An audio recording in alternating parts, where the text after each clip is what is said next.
Hello everyone, welcome to my presentation here at JavaScript and Friends. Very happy to be here. Glad to be the opening talk this morning. So hopefully this will help you to come awake after your coffee or morning coffee. Hopefully this will brighten up your day a little bit.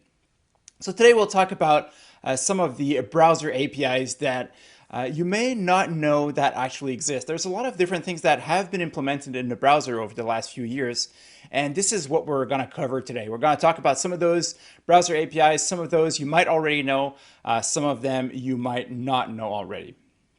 Just before I get started, let me introduce myself quickly. So hi, my name is Joel Lord. I work as a developer advocate for Red Hat OpenShift.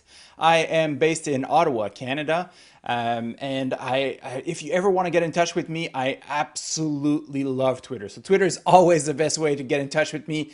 My handle is Joel with 2 underscores Lord. So Joel underscore Lord. It's probably the worst Twitter handle ever, but hey, it works.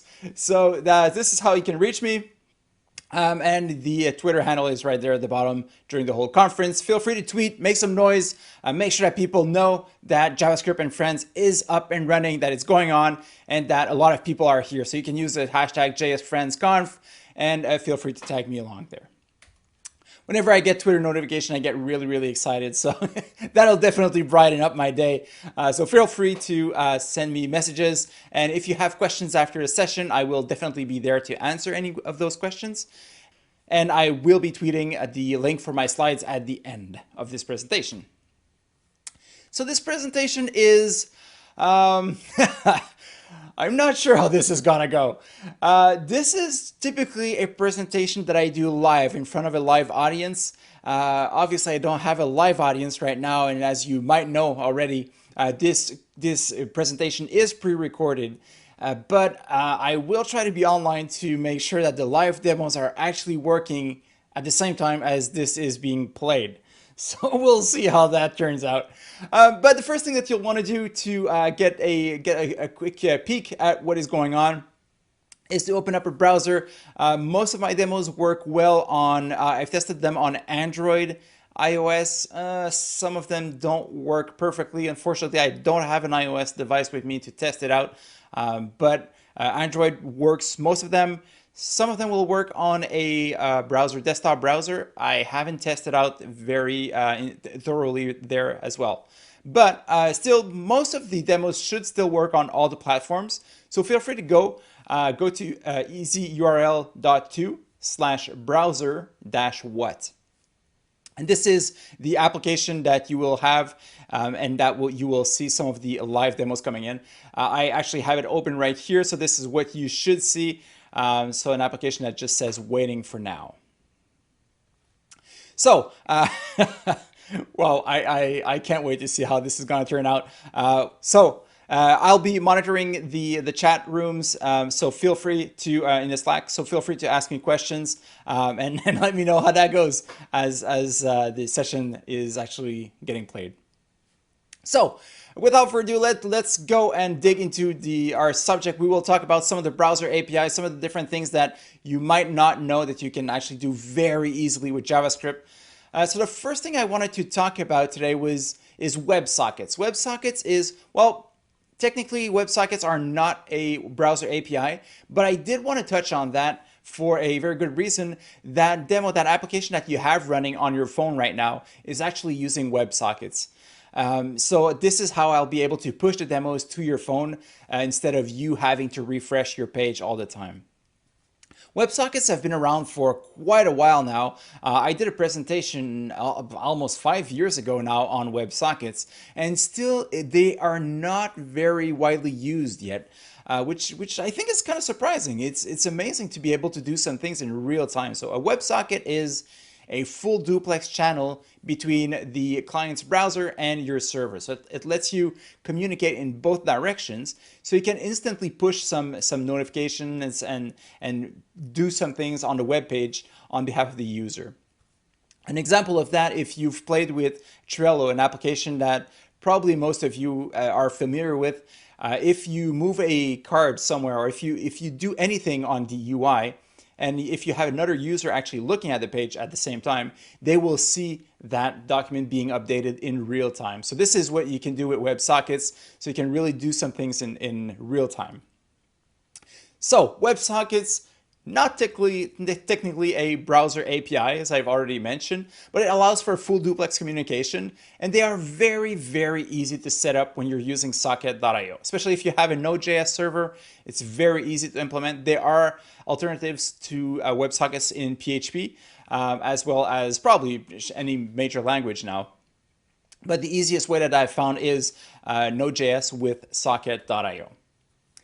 So in order to generate your server that will have WebSockets, you will require HTTP, which is a base module in Node.js, and you will create your server. And then you will also require Socket.io, which you will need to pre-install with npm install, and you will just pass in the HTTP server that you've created. Once your server is started and listening, it will actually create a package or append a socket.js, I think, file.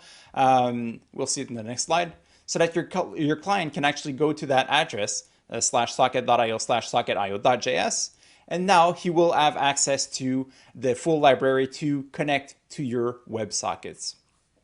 So as you can see here, the client has let's socket equals IO, and now I can do various things like listening for connections. So whenever I connect to my server, I can console log connected in this case, and I can also emit some messages. So I can send a message to the server. So I can send a message saying hello world, and I can do the opposite from the server. I can also send messages to the clients that are connected.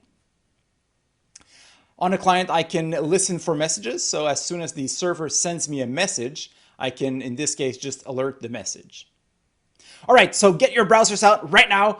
You have 5 seconds left, so take your phones out, open up your browser, be at that address right now, and you should see the live demo right now. So this one should be working on any application, on any operating system, iOS, Android, and desktop. And right now, well, you won't see it on the screen because, once again, this is pre-recorded, but I have my application here that is up and running. As you can see, this is what you should have on your phone, and you can do stuff like typing hello. All right, the UI is not perfect, but you can see that as soon as I type it in, it instantly shows on my server right here. Hello from this window. And in your phone, on your device, you should see all the different messages that everybody is posting right now. And I'm sure that by now, because I've been speaking about, 30 seconds now, somebody probably posted a poop emoji, and somebody probably tried to do a script injection, which, haha, joke's on you, they don't work. So I was secure enough right there. So you should see that going on in your browser window. You should see some people sending messages. So this is what is going on right now. I'm using WebSockets. I have my client, or your client, which is in your browser, is connected to the server, and my server is pushing the messages to my client. So very, very easy to use, as you've seen. Not a lot of setup needed, especially if you already are using a Node.js server. There's not a lot of configuration that is needed. It kind of works out of the box. Can you use WebSockets? Yes. Yes, you can definitely use WebSockets. It is supported in all major browsers. Even IE 10 was supporting it. So Firefox since version 11, Chrome since version 16. So they've been around for quite a while, and you definitely start to use them. At least experiment with them. It's a very, very fun thing to do if you're playing with IoT devices, if you're playing with, it doesn't matter what you're playing with, but whenever you're working with an UI, especially if you have dashboards and things like that, it's very nice to be able to push that data in real time. So you can definitely use WebSockets. They are available for most major browsers. By all means, go ahead and use them. So, all right, what about those web APIs that I promised? All right, I know WebSockets are not a web API, but I still wanted to talk a little bit about it because I got the question when I did that presentation in the past. People were asking me how I push those demos to the phones. So that's why I wanted to talk about it. But let's move on to web APIs that I've promised. So the first one I'm going to talk about is the Notifications API. So you've probably seen that on a lot of websites. It seems like everybody's using it. Application X wants to send you messages. Do you allow or block? And we always click block. So here's the occasion. Here's the one time for you to actually say allow and test it out, so you can see what happens if you click allow on those messages. So I promise you, I won't spam you afterwards. This is only, you'll probably get notifications next time I run this demo, but you can easily remove that afterwards. So notifications will alert users outside of the page. Not to be confused with push notifications. It's not exactly the same thing. This one will really send notifications when you're outside of the page, and it will require the user permissions first. So you will need some sort of an acknowledgement from your user. You can't just start sending notifications to your user. So that's why you have that pop-up that says allow or block those messages. The API is quite simple, notification.requestPermission. That will expose that pop-up that you've seen. And then you can check for notification if the permission is granted. Then you can create a new notification. In this case, I'm simply sending a notification that says hello. You can create a little bit more complex notifications as well. So you don't need to send a single line. You can send a hello in this case, which will be the title, but you can also send a body, which will be a little bit more details, a little bit more complex. You can even send in an icon, which on some operating systems will behave a little bit differently. But typically you would see an image as well as the body of the message. You can probably click on it to see more, to expand. There's a lot of different things that you can see, but and they behave very differently from one operating system to the other. So it's kind of hard to describe everything. But in general, title, body, and icon is what you would use for a notification. For mobile devices, you need to have a service worker going on. So the easiest way to do that is to just have a service worker, to register one. And then you will see and oh, by the way, all of my code examples are in a GitHub repository that I will share at the end. So you will see the example here, but basically I just have a simple web worker, which basically does nothing. It just does a console log. And then you can just say show notification, and it will display the notification once it receives one. All right, so time for a new demo. Get your phones out. Once again, we've got 5 seconds before the demo is actually pushed to your phone or to your browser or to whatever device that you have open. So there it is. You have the notification demo. So on your device now, you should have a big button that says listen for notification. You can go ahead and click on that, and please click allow so that you can actually test it and see what actually happens when you do click allow on one of those notifications. Once you gave access to me to actually push notifications, now I can actually use this here. I can click on this button and it will send a notification to your browser. So you should see a small notification now.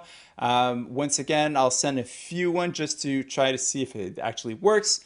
And I can also send a larger notification, the one with the icon and a larger text. So let me send this. So there you should have it now. Now, I'm not sure if I'm actually timed well with my actual presentation right now, but let me just simulate that I'm clicking a few times. Hopefully the messages made it by now. Now that you've enabled your notification, each time you will, there will be a future demo, you should receive a notification on your phone that will tell you, hey, get your phone out 10 seconds before the next demo. So, all right, moving on. So notifications demo, this is how it works. Can you use notification API? Well, let's take a look at can I use? And can I use tells us that yes, it is supported in most major browsers once again. So notifications supported in most browsers. Chrome, since very recent versions, pretty much everything apart from iOS on Safari, Opera Mini, some of the older mobile device operating browsers won't support it, but pretty much everything else, pretty much all modern browsers do support notifications. All right, you might think, well, that's not that impressive. They're used all over, and well, let's face it, they're quite annoying. Well, okay, let's see if I can show you something a little bit more fun. The geolocation API. So this came out quite a few years ago, and it was kind of introduced by Cordova and other systems like that were trying to make use of your mobile device and your actual browser to be able to access the most APIs from your mobile device, the most native APIs from your mobile device. And geolocation API kind of came out of that. It will return the position of the user in as a pair of coordinates in latitude and longitude. And you can even track movement, which is kind of interesting. It requires an HTTPS connection on mobile devices, and it requires a user action. So the user needs to click on something in order to trigger the geolocation API. For the code, you can test if the geolocation is part of Navigator, so you can see if it is supported in the current browser or not. Once you did that check and you know that the geolocation API is present, you can use the getCurrentPosition method, and it will simply return you a position so you can alert the latitude and longitude of the user. This is what I'm doing right here.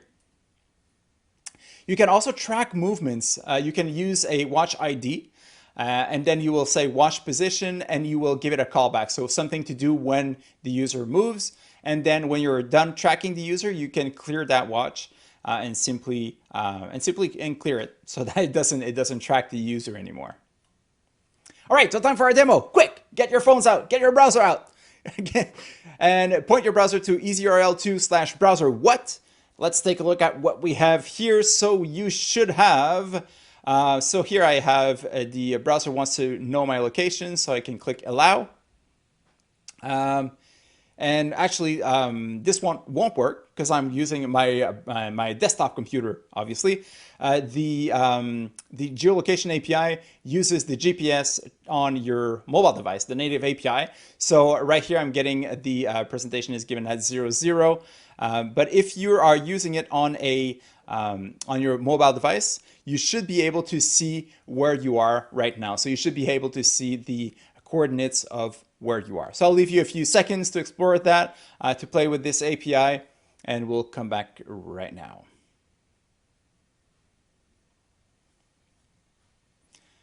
Okay.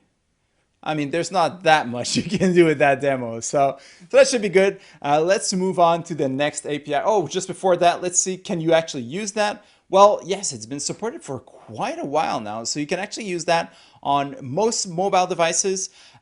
Desktop, you will need to do a few little tricks in order to get the location of your user. Typically, that is done using the IP address. So this is how you would typically see that. There's a lot of services that will provide you the geolocation based on the IP address. But for mobile devices that have a GPS integrated in it, you should be able to get the geolocation very easily on most modern browsers. All right. I know, been there, done that. Show me something new, right? Okay, so a lot of people have already seen the geolocation. It's not that uncommon. You see that on a lot of websites as well. If you are looking for a store locator, for example, you should see it should use the geolocation API to be able to locate you. Let's take a look at page visibility. So this is an interesting one, an interesting notification or an interesting API that can tell you if the page is actually being viewed at the moment. That is kind of convenient. It tells you if it's on the display, so it's very useful to pause interactions. It's useful if you want to say you have video that is playing, or you need to track if a user actually reads the page or listens or watches a video. As soon as he switches to another tab to start, going through Twitter or something, then you can pause the video, and when he comes back, you'll have to actually continue watching it. So it can be very useful for doing things like that, for pausing interactions more specifically. It's simply a property of the document object. So document.visibilityState will return you visible, hidden, pre-rendered, or unloaded. So you even know if the page is actually being rendered at the moment. But visible and hidden are the ones that would typically be used. Document add a listener, so you can actually track and trigger an event each time the visibility state changes. And then you provided a callback, so you can see as soon as the page is out of view, then pause that video. And as soon as the page is back into view, then continue that video, for example. So, time for a demo. Get your phones out, get your browser out. Let's test out this page visibility API to see if that actually works. There we go. So you should have a demo right now. So you should have a page is visible. Look at the page title. That is, well, that's kind of obvious. If you're on the browser, you can actually switch Chrome, try to switch to another tab. You should see the title of the window that will change, will be displayed something like pause or out of view. In here, I have a page visibility. It says that the timer is actually rolling. And if let's say I get out of full view and I open up a new tab here, you can see that it changed to paused. And the timer was what I didn't notice, about 25 seconds. So if I go back, it should continue. It's at 32, 33, 34, and theory should go on 35, 36, 37, 38, 39. That's in theory, but of course I've paused it, so it should be at 32, 33. What did I say? 33, I think. There you go. So 34, 35. So you can see how I paused the interaction here. And I was able to continue when the user came back. So I've used that event listener, and each time the user goes outside of the view or can't see the page, I paused the interaction there. When the user came back, I just continued my timer from rolling here. So you should be able to see something similar on your devices. So if you open up a new tab, you should see that the page is hidden. If you open it back up, you should see that the title changed again. So the page is hidden, title should be removed. Okay, so can you use page visibility? Yes, it's actually surprisingly quite supported on most browsers. It is one of those things, one of those tiny little things that I just never thought about. And it is supported, widely supported. So you can definitely use that whenever you need to make sure that your users are actually paying attention to something on your page. So you can track if they're doing something else. Okay, moving on. So that's interesting for sure, but not that cool, I guess. So let's look at something cool. The Speech API. Speech API is quite interesting. So you can actually give it a string of text and it will simply read it out for you. Let's see if I can get this to work. So in browser text-to-speech, you have multiple voices and languages that can be used. It is a bit experimental on Firefox. So I'll try to get it to play. Yeah, it is kind of special. If it doesn't work in this recording, you can definitely try it on your own. You will see the results. So first you'll create an utterance. So you use a new speech synthesis utterance, and you will give it a rate, a pitch, so you can kind of change the voice, the speed of the voice, and the pitch of the voice as well. Then you will simply create that synth, and you just use the speak method, and you use that utterance. So the text that will be spoken is the one that was passed right here. So in this case, it'll just say hello, and you just use speak. You can change the voices. So synth.getVoices will return an array full of all the voices that are available to you. Just pick one in that array. You can specify that voice to your utterance, and then you can use the speak method again with that utterance, and you will hear a new voice. One thing that is important, when I started playing with this, I did not know, but there is an event that will be populated or will be triggered once the list of voices have changed. So you will need to actually take a look and to populate that list of voices before you can actually use a different voice here. All right, let's get ready for a demo. This one should be fun. This one you should be able to experiment a little bit on your own personal devices. So let's see if I can actually get this one to talk. I'll try to get my mic here to be close to my speakers. And let's try to talk here. I love this part of the talk. Let's put that a little bit louder. I can actually take a break here. Note how the pitch and rate are different now. Even better, it can change voice. It can speak French, although it does not support French Canadian yet. In a variety of different languages like German. Dankeschön. But enough of this nonsense, back to you, Joel. All right, back to me. Oops, sorry. Okay, so yes, it can support very different languages. You saw, I really like how there's a French accent, so you can specify a French language, and it will actually speak in English with a French accent, which I thought was kind of interesting. So a little bit like me, I guess. But all the different voices, they work pretty well in Chrome, as I said. Let me try to see if I can get out Firefox here. Firefox, there it is. And we will try to play those. I'll just pick up this address here. Perfect. All right.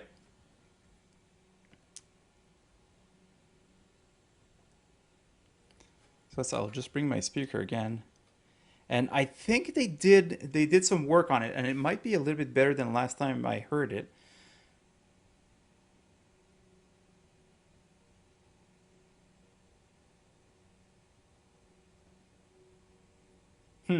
Well, it seems like Firefox is not cooperating at the moment. Last time I tried it was it had a very robotic voice, kind of like a Stephen Hawking type of voice, which was somewhat weird. But you can experiment. You can add some text in your in the demo that you have in front of you. You can change the language, change your pitch and rate, try different things, and click on speak, and you should hear different things as it tries the different voices.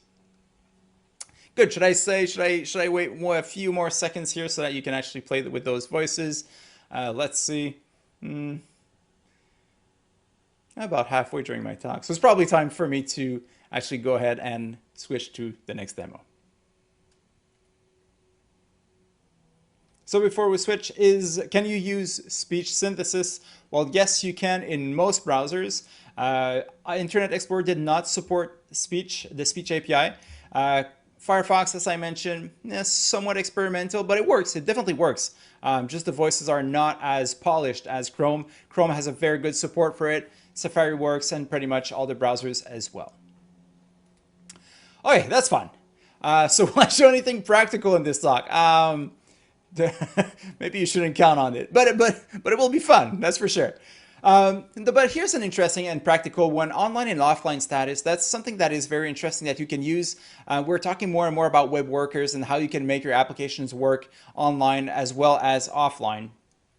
And the online offline status is a very good tool for that, a good API that you can use. It tells you if the user is actually connected. So it's very useful when you're building progressive web apps. And it includes, it's simply an event on window.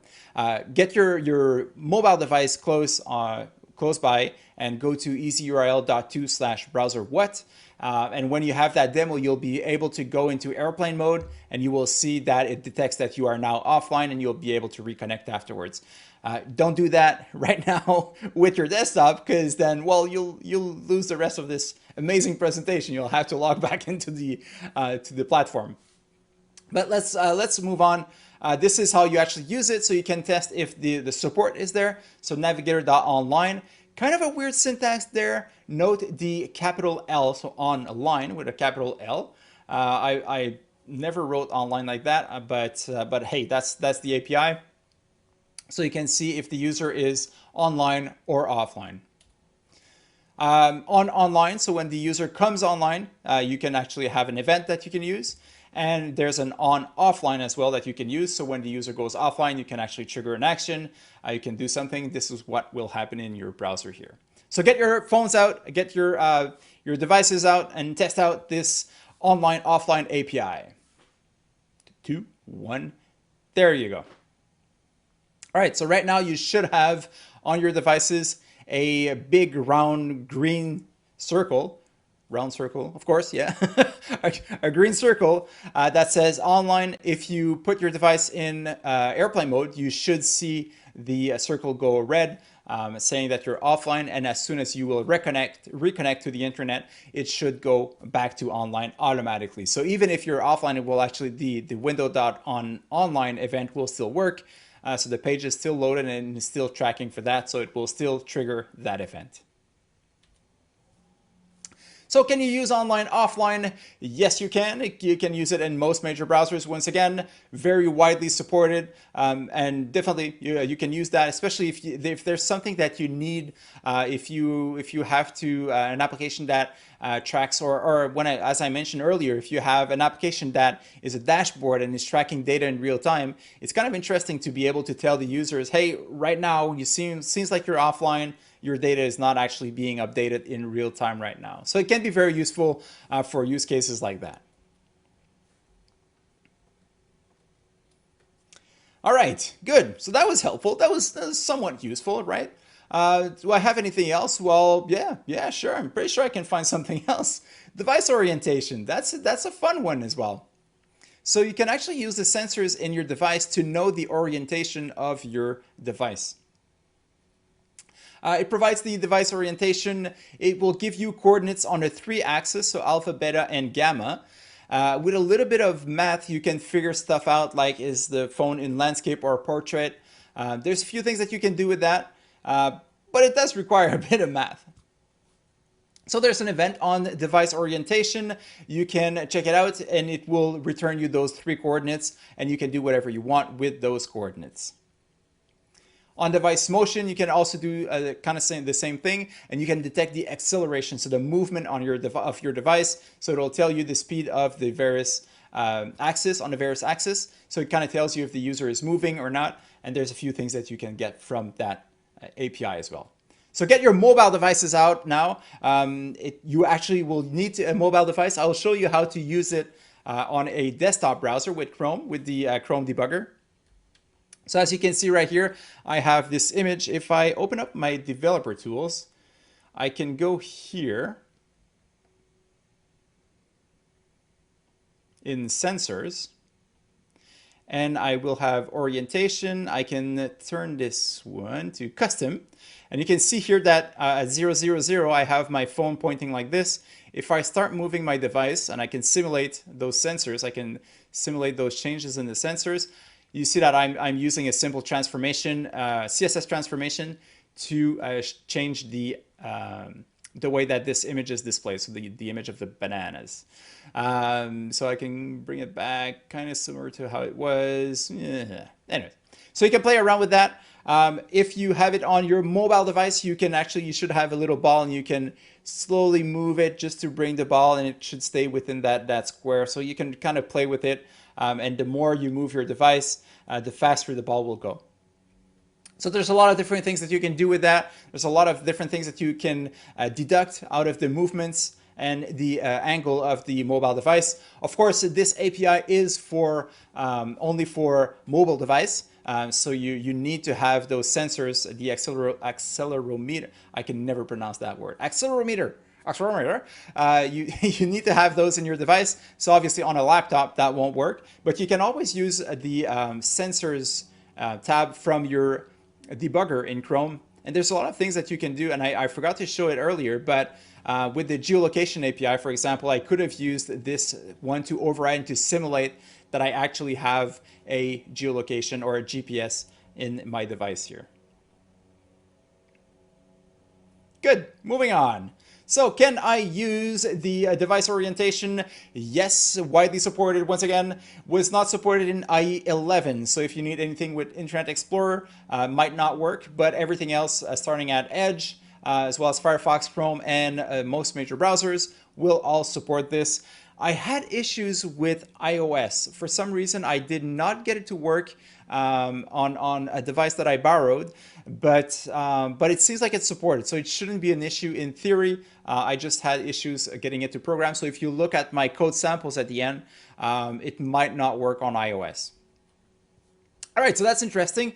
Any other mobile sensors that we can use? Well, sure. There's also the vibration API, which is, how can I put this?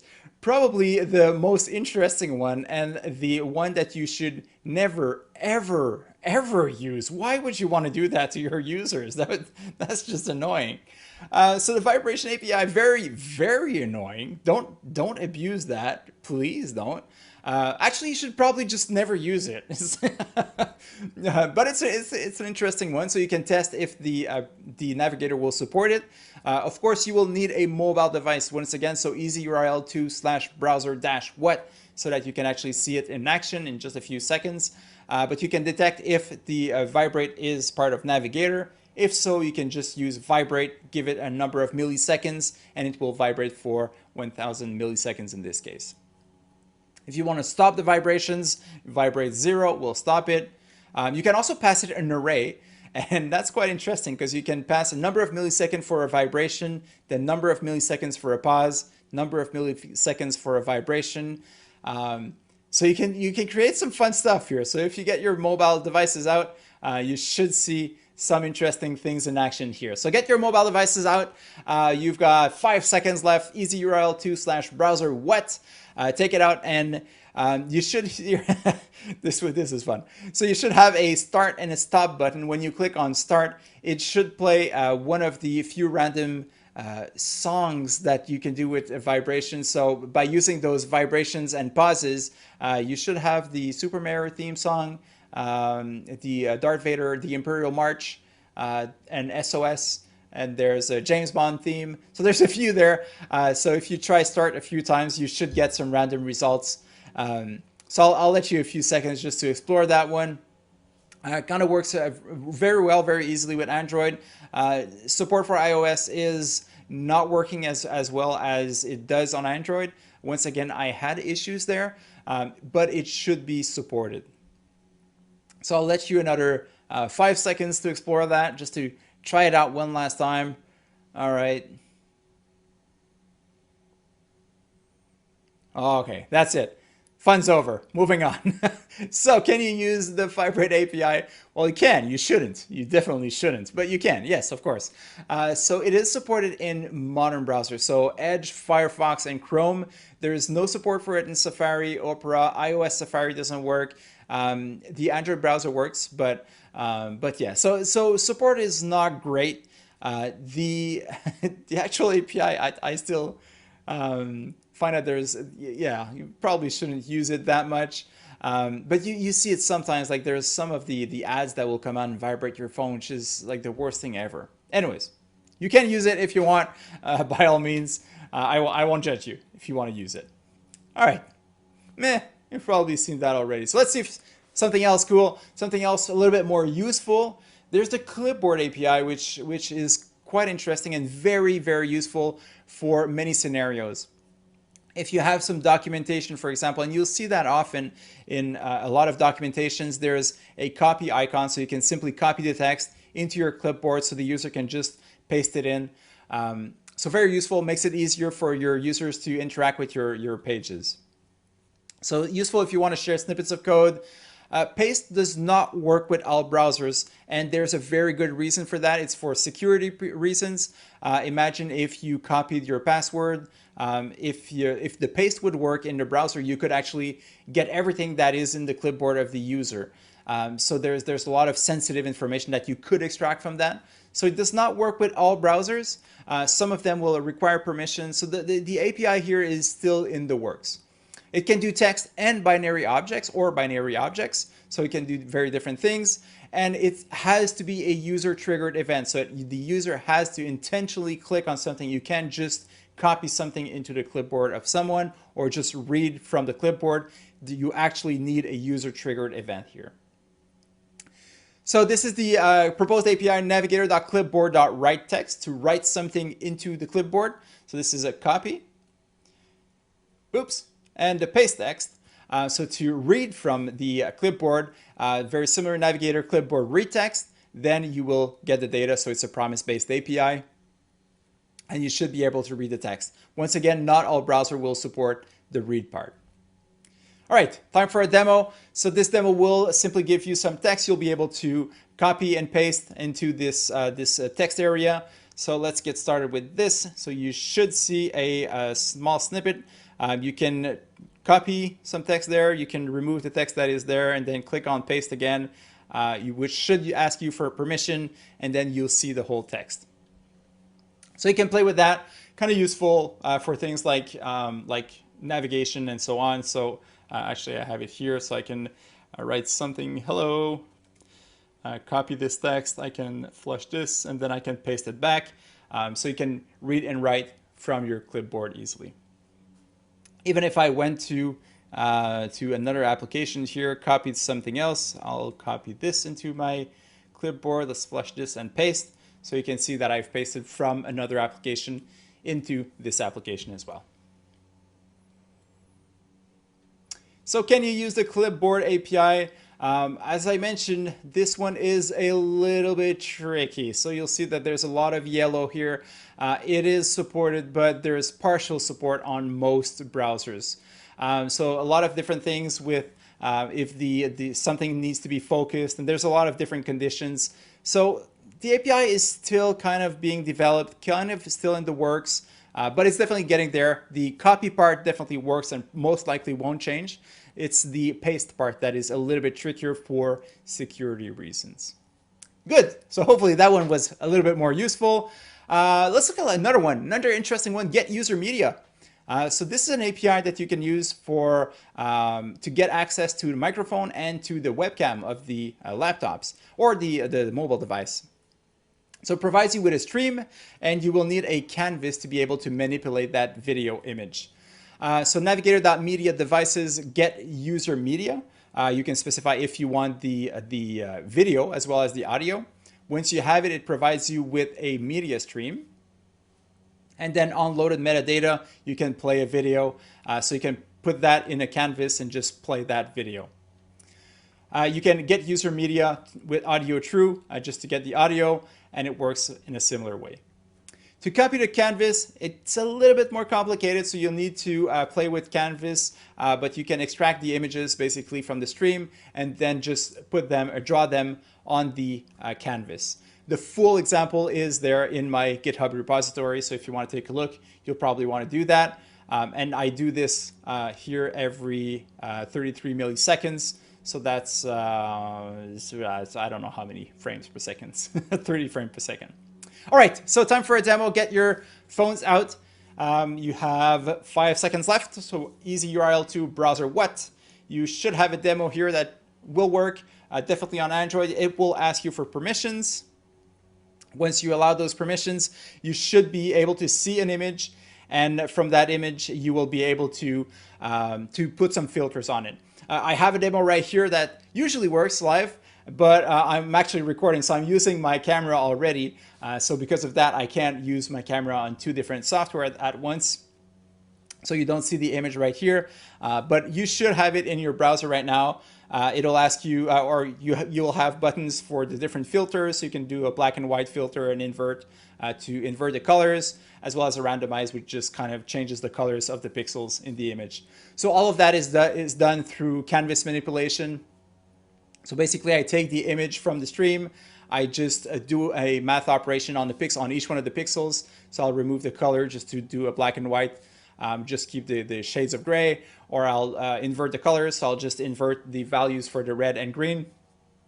So this is the invert, and the random, I'll just randomly change one of those pictures. Random is a little bit CPU intensive, so it might actually heat up your mobile device a bit.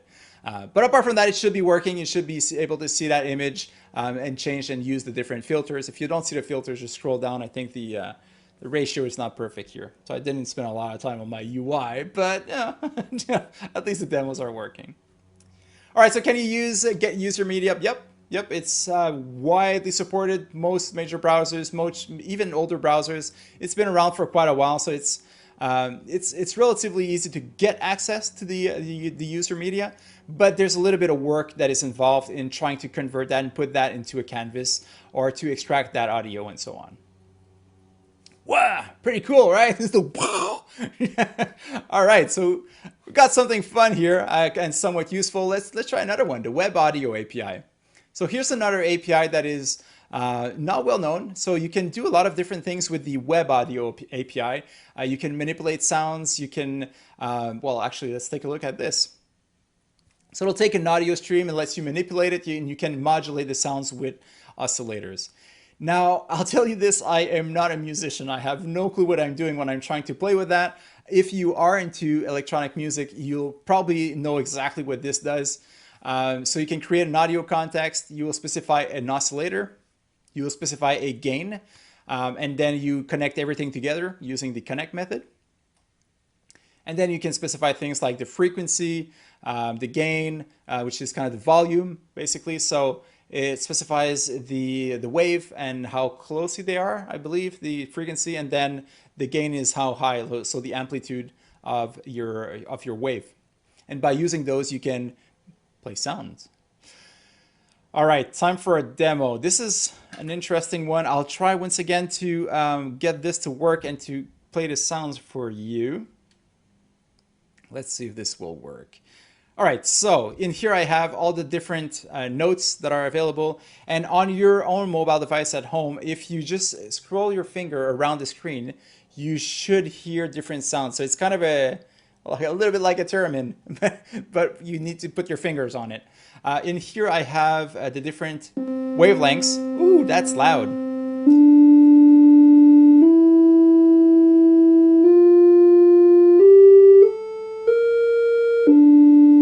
You can also change the wave shape.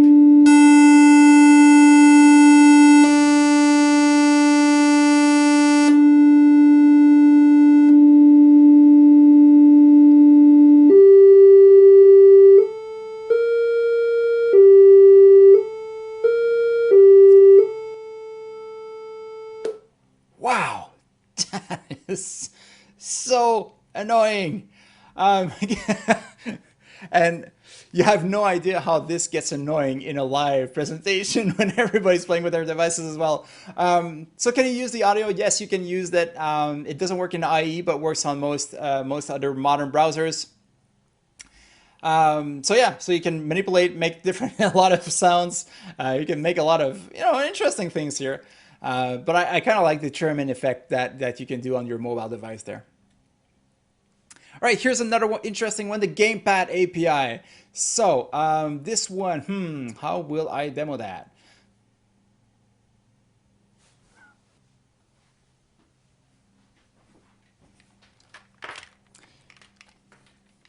So it turns out that I do have a gamepad here with me. So let me just plug this in. There we go. Oops. There goes my cable. All right, so simple USB gamepad, just the cheapest Logitech that I could find. I am not a gamer, to be honest, but I bought a gamepad just for this API. So it'll process the input from any USB connected gamepad. Great for games, if you want to do some really weird navigation in your application. One thing though that I noticed is that the buttons and axes are very different for each browser. So that makes it a little bit hard to have a standard way to control your applications. But apart from that, it kind of works. Ad event listener, when the gamepad is connected, you will get an event. And if you will want to check the button state. So what you'll do here is that every few milliseconds, you'll want to just check at the state of the different buttons. And you'll be able to track if gamepad button 0 is pressed at the moment or not. So there's a few things that you can do. Make sure that you do debounce that. So if you want to, fire when you click on button A, for example, well, you'll want to make sure that if the user keeps his finger on it, it doesn't do the auto fire. So you want to make sure that you debounce that. So there's a few things that you need to add, a little bit more work needed. So here you have a demo in your browser. You should see a few buttons in just a few seconds. So you will have a few buttons, and what this will do, it'll ask you for connecting a gamepad. So let me just connect this here. All right, so I have my gamepad here connected, and I can click on the various buttons, and you can see that I can use those arrows, and I can shoot little torpedoes here. And I'm shooting here on your in your browser. You should have a few buttons, and each one of those buttons, in theory, should send me a fire missile, and I have to stop them. Obviously, this is pre-recorded, so I'm kind of playing alone right now, which come to think of it is a bit sad. But you can really see how the interactions and how there's just A and B working here. And the axes actually were changed on this gamepad here. So you can see how this somewhat works. So there's a lot of funs to do. CSS is awesome. Yeah, this was not my best UI whatsoever, but torpedoes were supposed to go in a straight line in there. Anyways, if anybody wants to do a PR and fix that, I'd be more than happy. All right, so can you use the Gamepad API? Well, yes, you can use it. It is surprisingly very widely supported. Once again, there's a small issue where it's kind of hard to track the same buttons. So button 1 and button 2 don't necessarily mean the same thing on all the gamepads. But it works. I mean, it does work. All right. Well, that was fun. It's a little bit more fun in a live session, but this is still good. Here's another one, the Bluetooth API. So there's a lot of different things that you can do with Bluetooth as well. So with the Bluetooth API, you can connect to any Bluetooth device. It's a promise-based API. Every device is slightly different once again. And this is what it actually looks like to connect a device. So there's a lot of different steps. So you need to request for a device. So that will require a user interaction to allow you to do it. And once you are connected, you will connect to the GATT service. Once that is connected, you will connect to that server and you will get the primary service and you will ask for characteristics. And then once you have that, you can actually access and do something with the data that is coming. Each type of device is a little bit different here.